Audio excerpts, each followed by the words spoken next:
Ora, muito bem-vindo novamente. Está no ar este programa consultório dedicado à sua saúde e bem-estar. Passam uns minutinhos das 2 da tarde. Estamos prontos então para arrancar com novos temas, novos convidados também. Sempre temos que agradecer aos nossos médicos especialistas que estão sempre prontos para nos ajudar a esclarecer questões, a ouvir também o seu testemunho. Claro que para isso tem que marcar o número de telefone 225083297 ou também participar por escrito através do endereço de e-mail consultório@portocanal.pt. E nesta tarde, terça-feira, pode participar para esclarecer as suas dúvidas relacionadas com duas especialidades. Daqui a pouco vamos receber o Dr. Miguel Almeida, médico-dentista. Vamos falar de reabilitação total com implantes, portanto, medicina dentária é a especialidade. Pode já também tratar da sua inscrição, se for essa a sua intenção. Para já seguimos com medicina familiar, medicina geral e familiar. Portanto, para uma vida plena e saudável, vamos também aqui hoje discutir a importância da alimentação, qualidade de sono, gestão do stress, rastreios e tantos outros fatores importantes que vamos aqui de certeza ter em conta. Este é um tema muito, muito importante. É nosso convidado o professor Dr. Paulo Santos, médico especialista em Medicina Geral e Familiar no Grupo Trofa Saúde, Hospital de Gaia, também professor de Medicina Geral e Familiar na Faculdade de Medicina da Universidade do Porto, a quem agradeço muito por estar aqui. Muito obrigada, Sr. Doutor. Prazer é meu, muito boa tarde. É um gosto recebê-lo e muito obrigada acima de tudo por este tema. Como eu dizia há pouco, é sempre importante discutirmos estes pontos, porque às vezes podemos andar um bocadinho mais distraídos, mais esquecidos, não é? E lá nos esquecemos de apontar aquele rastreio, aquele exame tão importante na agenda, não é? A doença é sempre qualquer coisa que marca a vida das pessoas e, portanto, quando tem uma doença, toda a gente se lembra do médico, dos serviços de saúde, enfim, aquilo que é o ditado português, quando troveja lembramos-nos de Santa Bárbara. A verdade é que, se calhar vale a pena, e muitas vezes vale a pena, olhar e lembrarmos da Santa Bárbara antes de trovejar. E olhar para a saúde como qualquer coisa que é, enfim, que tem a ver connosco e que nos vai acompanhar ao longo da vida. Nós nascemos saudáveis, ou a maior parte de nós nascemos saudáveis. Vamos viver saudáveis durante muitos anos, até que aí, entre os 50 e os 60 anos, vamos começar a ter alguns fatores de risco, que são de tal forma importantes que nós até os medicamos e até tratamos, e, portanto, a pessoa começa a se aproximar do médico. Agora, repare, nós vivemos 50 anos praticamente sem precisar do médico. A seguir vai falar a medicina dentária vai dizer uma coisa completamente diferente e com muita razão. Mas vivemos 50 anos onde a grande responsabilidade por aquilo que nos vai acontecer é nossa, não é do médico, não é da interação com os serviços de saúde, enfim, medicina dentária, medicina geral e familiar, a enfermagem, nutrição, qualquer outro profissional de saúde e, naturalmente, o hospital e a sair dedicado a tratar as doenças. Acontece que estes fatores de risco depois se vão estruturando e mais tarde vai acontecer doença. E aí sim, aí os serviços de saúde têm um papel fundamental. Mas isto é a parte final, a parte mais tardia da nossa vida. Fazemos toda uma vida em que efetivamente temos que olhar para a saúde mais do que propriamente andar preocupados com doença. E olhar para a saúde são os temas que já levantou aqui hoje e que fazem todo sentido. Olhar para a saúde é olhar para aquilo que comemos, é a nossa primeira interação com o meio exterior, é através da boca, é através daquilo que comemos, naturalmente o leite da mãe, quando somos recém-nascidos, e depois toda a alimentação que se segue a partir daí. É a atividade física, é os hábitos nocivos ou com potencial nocivo que nós vamos tendo ao longo da vida, é a gestão do stress, a questão do padrão de sono, da forma como dormimos, a forma como acordamos, a forma como andamos durante o dia e é, sobretudo, também os comportamentos sexuais, assim, os 5 grandes dedos da mão, daquilo que nós chamamos de prevenção primordial, que não depende dos médicos, que não depende dos profissionais de saúde, que não depende da interação com os serviços de saúde, depende muito das nossas escolhas, do nosso comportamento. Sem dúvida, e são pilares fundamentais que vamos aqui também explicar ponto a ponto. Então, eu vou só mais uma vez recordar lá para casa que também pode juntar-se a esta conversa para partilhar ainda a sua opinião, precisamente, ou esclarecer alguma dúvida. O número de telefone que temos é o 22-508-3297, este número que deve marcar para participar, portanto, para participar, falar aqui com o seu doutor em direto neste programa, mas tem também à sua disposição o endereço de e-mail consultório@portocanal.pt, porque queremos facilitar esta comunicação e, portanto, por escrito, se sentir mais à vontade. Se for mais rápido para si, também pode escrever toda esta informação e enviar para nós. Temos todo o gosto em ler aqui em direto e também ajudá-lo assim a esclarecer as suas dúvidas ou ouvir a sua opinião. É por isso também que cá estamos. Então, Sr. Doutor, podemos dizer que estes são os pilares fundamentais e a base para tudo o resto que se segue. Portanto, uma alimentação cuidada, saudável, uma qualidade de sono também, que às vezes nos esquecemos, uma gestão do stress também, são pilares, é como se fosse a construção de uma casa, não é? Temos que ter aqui estes pilares bem cuidados, essenciais para tudo o resto depois se seguir. Nós temos um nome que é prevenção primordial. É de tal forma primordial, está na base, é o alicerce de tudo quanto nos vai acontecer. Nós temos, enfim, nós temos uma esperança média de vida que tem vindo a aumentar e, portanto, à partida teremos mais saúde em Portugal, melhor saúde em Portugal. Temos uma taxa de mortalidade infantil que se mantém baixíssima, ao nível do que se faz melhor no mundo inteiro, um país onde, de facto, estes indicadores de saúde são muito interessantes. Mas temos um indicador que não nos deixa assim tão bem nesta fotografia, que é o número de anos de vida com saúde, que significa o número de anos de vida que nós vamos viver até aparecerem as doenças. Em Portugal, este número anda à volta dos 60 anos. Mais ano, menos ano, ou mais décima de ano, menos décima de ano, tem-se mantido nos 60 anos, desde 95, os primeiros dados que nós temos disponíveis no Eurostat, até aos últimos que estão disponíveis, penso que 2022. Tem-se mantido mais ou menos nos 60 anos. E nós aqui temos alguma dificuldade em arrancar. O que nós percebemos é que nós temos a mesma esperança de vida que os outros países da Europa, nomeadamente os escandinavos, a Inglaterra, a Alemanha, etc. Sim, com números muito idênticos, mas efetivamente noutros países conseguem um número de anos de vida com saúde muito superior. O que é que isso significa? Que as pessoas vivem com mais saúde durante mais anos e que, no fundo, vão ter menos doenças ou menos carga de doença depois na fase final. E isto é fruto das nossas opções, isto é fruto do nosso comportamento. Cerca de 50% daquilo que nos vai acontecer ao longo da vida em termos de saúde, dos determinantes de saúde, correspondem a questões relacionadas com o comportamento. Depois temos 10% que corresponde aos serviços de saúde e os restantes 40% dividem a meio. Uma parte tem a ver com o ambiente e com aquilo que é o sítio onde nós vivemos, a cultura que nós transportamos, etc. E outra parte tem a ver com a genética, com aquilo que nós transportamos diretamente dos nossos pais. Muito importante adotar esses hábitos saudáveis o mais cedo possível, não é? Falávamos há pouco do leite materno, mas depois há ali uma altura na adolescência que nós achamos que nada nos vai acontecer. Mas nessa altura também já temos que ter esses hábitos saudáveis, nomeadamente da prática do exercício físico, atividade física e alimentação saudável, não é? Sabe que uma boa parte do que nós somos aprendemos até aos 2, 3 anos de idade. Pois, exatamente. A maior parte do que nós somos aprendemos nessa fase. Por mimetização dos comportamentos, porque vamos copiando aquilo que os nossos pais fazem, porque vamos aprendendo com eles, enfim, com aquilo que é a cultura, com aquilo que é o ambiente e esta estrutura social, onde a modalidade básica, a unidade básica, é de facto a família. O que significa que quando chegamos à adolescência, que estamos numa fase em que nos vamos desprender daquilo que são os laços familiares, no fundo, os laços familiares não, mas aquilo que é a estrutura familiar, ganhamos o nosso eu, quando chegamos à adolescência já estamos numa fase relativamente tardia deste processo de aprendizagem. Isto tem que começar muito mais cedo. Falou no nascimento, a questão do aleitamento materno, mas o nascimento no sentido de nascermos também numa família saudável e essa família saudável prepara-se previamente. Há várias janelas de oportunidade que nós vamos aproveitando naquilo que são as interações que as pessoas vão tendo com os cuidados de saúde. A questão da gravidez e do acompanhamento da gravidez. A questão do primeiro ano de vida. O primeiro ano de vida é um ano muito estruturado, muito protocolado. Tudo acontece nos tempos certos. A introdução da alimentação acontece nos tempos certos. A introdução, a introdução da fralda, o tirar a chupeta, o biberon, etc. Tudo tem tempos para acontecer e há, de facto, protocolos que estão relativamente bem estabelecidos e que vamos seguindo ao longo do tempo. Todos estes protocolos significam janelas de oportunidade, de facto, para mudar aquilo que é o futuro comportamento desta criança, mas este futuro comportamento nós percebemos que só muda se conseguirmos que os pais o acompanhem. E muitas vezes os avós também, mas se conseguimos que a estrutura social, que a estrutura familiar o acompanhem. E, portanto, tudo isto são janelas de oportunidade para mudar para o futuro, baseado naquilo que é a criança, baseado naquilo que é este ser em desenvolvimento e que nós pretendemos saudável, baseado também naquilo que é a estrutura familiar e social que a acompanha. Sem dúvida alguma, sem dúvida. Em relação à prevenção da doença cardiovascular, quais são os principais desafios? Agora já estamos mais à frente.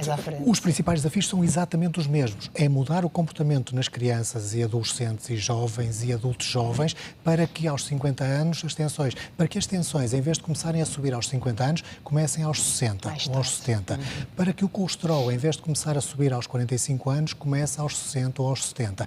Para que todos estes fatores de risco que se vão acumulando e que depois vão diretamente interferir naquilo que é a probabilidade de vir a acontecer um infarto, um AVC, uma claudicação nos membros inferiores, uma insuficiência renal, que são aquelas lesões de órgão-alvo que nós temos em termos da doença cardiovascular significativa, assim, para que estas lesões não aconteçam, ou pelo menos não aconteçam de uma forma precoce e consigamos adiar no tempo aquilo que é o aparecimento desta doença. Claro que tem a ver com o controle destes fatores de risco e se começamos a ter tensões acima, enfim, o normal é os 140/90, ou os 14/9, como normalmente se diz. Assim, se começamos a ter tensões altas, depois está ali a altura de começarmos a fazer qualquer coisa para essas tensões baixarem. Numa primeira fase, poderá passar apenas por alterações de estilos de vida, por um controle na alimentação, a questão do sal, que é fundamental, a questão das gorduras saturadas, que é fundamental, a questão do tabaco, que é fundamental. Claro. Numa primeira fase, poderá passar apenas por estas alterações de estilos de vida e as tensões controlarem, e o que nós queremos é que elas andem controladas. O objetivo não é a medicação, o objetivo é que as tensões controlem, porque sabemos que isso se vai refletir em termos daquilo que virá a ser o aparecimento de doença cardiovascular, infarto, AVC, claudicação, etc., mais tarde na vida. E, portanto, o controle dos fatores de risco é fundamental, o rastreio destes fatores de risco, porque ninguém sabe que tem as tensões altas a não ser que as meça, ninguém sabe que tem o colesterol elevado a não ser que o meça, ninguém sabe que tem diabetes. Bom, há sintomas da diabetes, mas esses são muito tardios e nós neste momento não olhamos para eles. As fases iniciais são silenciosas. Na realidade deixaram de aparecer, porque muito tempo antes fizemos análises que nos permitiram fazer o diagnóstico. Portanto, estes rastreios são fundamentais. Mais uma vez, os rastreios aparecem numa fase tardia da vida, ou seja, aparecem já por volta dos 50, 60 anos, que é quando fazem sentido, é quando os fatores de risco estão a aparecer. Antes disto, faz sentido olhar, mais uma vez, para a saúde, porque isto depende de opções do dia-a-dia. Nós vamos ter uma carga tensional, vamos ter tensões cada vez mais altas, quanto mais sal comermos naquele dia que nós fomos à festa e que fizemos uma feijoada daquelas à brasileira, com muitas carnes, com muito sal, com muito ácido úrico por aí fora, com exagero, muita gordura, mas na realidade aparece com aquilo que é a distribuição ao longo da vida, esta carga que vamos ingerindo ao longo da vida, e estes hábitos alimentares ao longo da vida acabam por ser um print muito importante naquilo que depois nos irá acontecer na estruturação destes fatores de risco. E depois, ou controlando os fatores de risco e alteramos esta probabilidade de vir a sofrer doença cardiovascular, mas podemos falar de cancro, podemos falar de doença respiratória, podemos falar de doença digestiva, podemos falar praticamente todas as doenças, ou alteramos os fatores de risco e alteramos esta forma como depois as doenças vão aparecer e a prevalência com que elas vão aparecer, ou não conseguimos mexer nos fatores de risco, enfim, por muitos motivos, ou não conseguimos mexer nos fatores de risco e, efetivamente, é quase uma certeza que elas irão aparecer, certamente. Mas a hipertensão, o colesterol e vários tipos de cancro também têm aumentado em pessoas cada vez mais jovens, não é? Provavelmente temos aqui também questões genéticas que estão associadas, e questões genéticas também são muito importantes. Sim, há uns anos isto tem a ver com a diminuição da taxa de mortalidade infantil e tem a ver com o facto de, neste momento, ser raro uma criança morrer, e ainda bem. Sim, acontece que há alguns que morreriam simplesmente por seleção natural em idades mais precoces e, entretanto, vão sobrevivendo, sim, com mais ou menos sequelas, mas com mais ou menos handicaps, alguns deles que não são evidentes no dia-a-dia, mas que acabam por se manifestar num perfil de risco que depois aparece mais tarde, mais cedo em relação àquilo que é o normal, mas mais tarde em relação à criança, naturalmente. Claro. E a partir de quando e com que regularidade se deve fazer estas análises? Por exemplo, Sr. Doutor, eu desde os 25, 26 anos gosto de fazer estas análises uma vez por ano. Não sei se é um exagero ou não, mas eu fico mais tranquila em saber se tenho diabetes, colesterol, até porque tenho colesterol e, portanto, de uma vez por ano, gosto de fazer as minhas análises e estar tranquila. Com que regularidade é que as pessoas devem fazer e estar atentos então a estes valores? Vamos separar aqui dois casos, disse-me assim, até porque tenho colesterol. Exatamente. Se já fez uma análise e temos uma alteração, aí já não estamos a falar de rastreios, aí estamos a falar de uma alteração que tem um seguimento, enfim, com protocolos clínicos que estão devidamente validados, alguns não estão tão bem validados quanto isso, e passamos a vida a discutir isto entre nós. Mas corresponde a protocolos clínicos de seguimento, é assim, você tem uma situação aqui, um problema de saúde, que implica todo um seguimento em termos de saúde. Outra coisa completamente diferente é olharmos para as pessoas que não têm sintomas absolutamente nenhuns, que não têm sinais absolutamente nenhuns e que sempre tiveram as análises direitinhas, sempre tiveram as análises normais. Assim, e também há protocolos para isto. Nós cá em Portugal não temos tanto, enfim, tão bem estruturada esta questão. e acaba por acontecer muito em função daquilo que depois é a prática clínica, em função daquilo que é o acompanhamento ao longo do tempo. Mas se olharmos para o sistema inglês do NICE, se olharmos para o sistema norte-americano, os protocolos estão lá e os tempos estão definidos e sabemos exatamente quando é que devem acontecer. Por exemplo, medir tensões, se as tensões estiverem no limite superior da normalidade, ainda normais, mas no limite superior da normalidade, o tempo para repetir a medição da tensão é diferente do que se as tensões estiverem baixinhas, como acontece na generalidade das senhoras até à menopausa, que mantêm tensões até relativamente baixas e que podem ser repetidas a cada 5 a 3 anos, dependendo depois da idade. E exatamente a mesma coisa em relação aos lípidos, em relação ao colesterol, exatamente a mesma coisa em relação à questão do açúcar, da diabetes e a mesma coisa em relação a muitos exames. Toda a gente sabe que, assim, dos 25 aos 60 anos, e isto de uma forma geral na Europa toda, nos Estados Unidos também, dos 25 aos 60 anos é recomendado que as senhoras façam a citologia cervicovaginal, portanto, o Papa Nicolau, como se chamava antigamente. Enfim, Papa Nicolau era apenas uma forma que nós tínhamos de avaliar a cor das lâminas que colhíamos e do esfregaço que colhíamos, e portanto aquilo era um corante para avaliar. Mas ficou tão, enfim, ficou tão famoso que muita gente passou a chamar-lhe Papa Nicolau. Mas é entre os 25 e os 60 anos. Antigamente era feita a cada 3 anos, porque a técnica que nós fazíamos era uma técnica diferente da que fazemos hoje. Com a técnica que utilizamos hoje, que tem sobretudo, já não tem a ver com corantes, tem a ver com testar a própria causa do cancro e é a presença de um vírus, é o vírus do papiloma humano, o HPV, testamos a presença do cancro e isso permite-nos ser muito mais sensíveis, muito mais específicos e permite-nos alargar o prazo de rastreio para 5 em 5 anos. E, portanto, o que está neste momento previsto é fazer a citologia cervicovaginal de 5 em 5 anos, entre os 25 e os 60 anos. As idades também têm a ver com a própria doença, não aparecem indiscriminadamente, têm a ver com a própria doença. Por exemplo, o cancro da mama, neste momento, entre os 50 e os 69 anos, o cancro do cólon, do intestino, o cancro do cólon e reto, entre os 50 e os 74 anos, os exames são diferentes, não é citologia cervicovaginal para toda a gente. Mas há periodicidades diferentes, há tempos diferentes, há idades diferentes para se fazer isto, e isto tem a ver com o teste que nós estamos a utilizar, tem a ver com a doença que nós estamos a testar, tem a ver com a probabilidade, tem a ver com a quantidade de pessoas, ou assim nós chamamos de prevalência, a quantidade de pessoas que vão ter a doença na população e que também faz diferir aquilo que é uma recomendação que pode ser nos Estados Unidos, pode ser de uma forma para uma determinada doença e no contexto europeu, especificamente no português, ser uma periodicidade diferente e ser uma forma diferente, depois, até um teste diferente a utilizar. Depois tudo vai depender também da história clínica de cada indivíduo, não é? De cada pessoa. Mas aqui não estamos a falar de história clínica, porque estas pessoas a quem recomendamos estes testes são pessoas perfeitamente assintomáticas, não têm doença, não quer dizer que não a tenham, mas não têm doença detectável, não têm sintomas disso. Portanto, o que nós estamos a dizer é assim, olha, a toda a gente, só porque fez 25 anos, vamos propor o Papa Nicolau. Só porque, entre aspas, o Papa Nicolau. Só porque tem 50 anos, vamos propor a mamografia. Só porque tem 50 anos, vamos fazer uma pesquisa de sangue oculto nas fezes, que é o exame que nós usamos, como rastreio ou pré-rastreio em termos do cancro do cólon e reto. Assim, só porque tem 45 anos, independentemente de ter ou não ter obesidade, porque se tiver obesidade é mais cedo, só porque tem 45 anos vamos propor o rastreio da diabetes, só porque tem 18 anos vamos começar a medir as tensões aqui com uma periodicidade que será definida pela própria pessoa e pelo valor da tensão arterial que ela for apresentando em cada momento. Portanto, só porque sim, independentemente de... Assim, eu nem vinha ao médico, a minha mãe é que vinha e eu aproveitei para vir cá à consulta, como tantas vezes vemos.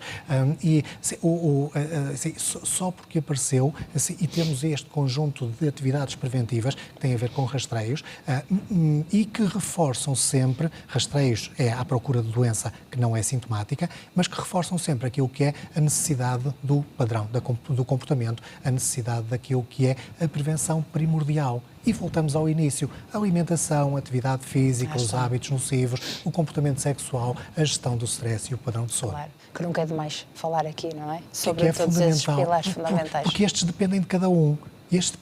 Não podemos... Assim, nós... Enfim, a medição da pressão arterial tem algum caráter médico, independentemente de ser feito por qualquer profissional de saúde. Mas a medição da tensão arterial tem algum caráter médico, é um instrumento médico, há uma avaliação médica, portanto, há todo um algoritmo de diagnóstico que acompanha isto. E, de facto, o médico está aqui colocado no meio. Agora, não é importante quem é que mede a tensão arterial, até pode ser à porta do supermercado, desde que haja condições padrão para haver uma medição dentro da qualidade. Não é? Portanto, que nós possamos confiar naquele valor que o aparelho nos dá. Porque se medirmos a tensão arterial no final de uma maratona, mau é que ela venha, enfim, o normal dos 14,9 que normalmente temos. Porque o normal é que no exercício a tensão arterial vá subindo. Se é que isto acontece muito, as pessoas às vezes enervam-se, enfim, discussões familiares, discussões no seu dia-a-dia, enfim, outras questões de stress que as vão preocupando, e porque se estão a sentir inquietos e porque se estão a sentir, enfim, doentes ou vão medir naquela altura. Vão medir naquela altura. E naquela altura é como se tivessem corrido uma maratona, porque efetivamente estão numa descarga de tal forma, em termos neurohormonais, que aquele valor da tensão arterial tem um interesse muito limitado, que não seja apenas, sim senhor, os seus vasos estão a reagir bem, claro. Perante uma situação de stress, a tensão arterial subiu. E isso, como o coração começou a bater mais depressa, enfim, como o pelo fica com aquele pelo eriçado, tipo pele de galinha. E isto tem a ver com a reação normal do organismo, não é diagnóstico absolutamente nada. Agora, se isto é motivo... Se isto é motivo depois para haver uma segunda medição e mais tarde, com calma, num ambiente controlado, conseguirmos ter esta qualidade da medição, sim, isso faz todo sentido e faz todo sentido depois reconfirmar este valor. Claro que sim, e acompanhar. Sr. Doutor, vamos dedicar os últimos minutos à prevenção da doença infecciosa em relação às vacinas nos adultos. Qual é a nossa cobertura de vacinação? A doença infecciosa foi qualquer coisa que nós deixamos lá para trás e que de repente em 2020 reapareceu. Claro. Assim, nós já tínhamos acabado com as pestes, desde a tuberculose, a peste negra, enfim, as gripes do início do século XX e tantas outras doenças infecciosas que nos foram acontecendo ao longo da história, e estávamos no século XXI e achávamos que isto estava controlado, porque nós de facto temos uma taxa de cobertura altíssima da vacinação nas crianças. Sim. Muito superior aos 95%, que é aquele valor que é considerado o ideal para conquistarmos a imunidade de grupo, ou seja, enquanto grupo estamos todos muito mais protegidos do que individualmente estaríamos pela própria proteção que é conferida pela vacina.